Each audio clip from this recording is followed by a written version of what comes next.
When it comes to social issues, something that's usually not brought up at all is the media's influence in social discussion. Sure, I get there's a lot of fake news discussion. I'm saying the media not being held accountable for their duplicity, their propaganda, or their lack of factual content. The greatest example being Fox News, of course, which lost a lawsuit stating that they are not a news network, that they are not providing enough factual information to be considered a news network and must be considered entertainment only. And yet, they're still a news network. They still claim to be one. And so what happens? They get fined, what? Several $100,000, $1 million, $10, $20 million each year. So because they don't want to say that they're entertainment only? They're a multi-billion-dollar conglomerate that controls 1/6 of all media. They don't give a damn. That is a small price to pay to spread propaganda. And it can be argued that MSNBC and all the others have some greater or lesser degree of the same problem, and they, I am sure, pay their fines. What I am suggesting and proposing as a presidential candidate is that we reinstate the act that dictates and mandates that media, journalists, must be a minimum threshold of factual. And if they are not allowed to be on a platform.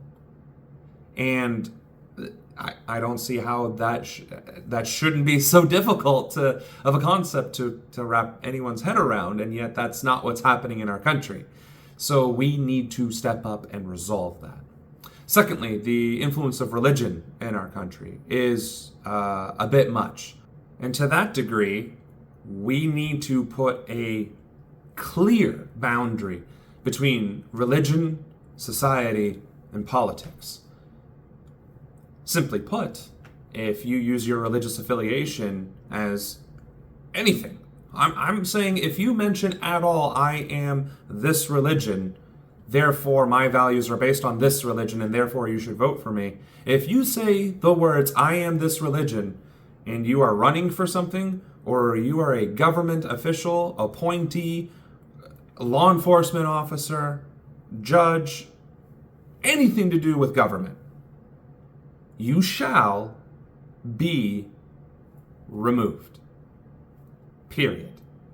You can have whatever faith you want. You can practice whatever faith you believe in on your own time, in your own way, outside of your profession and outside of your purview as a public servant or public representative. Now, I understand that could be somewhat complicated if you're Muslim or any other religion that requires you to do multiple things throughout the day. That's fine, right? You will still have the courtesy to practice your faith. However you need, whatever accommodations is reasonable, of course, that's not going to change. But stating, I am a Muslim, I am a Jew, I am a Christian, ergo I do X, shall no longer be allowed.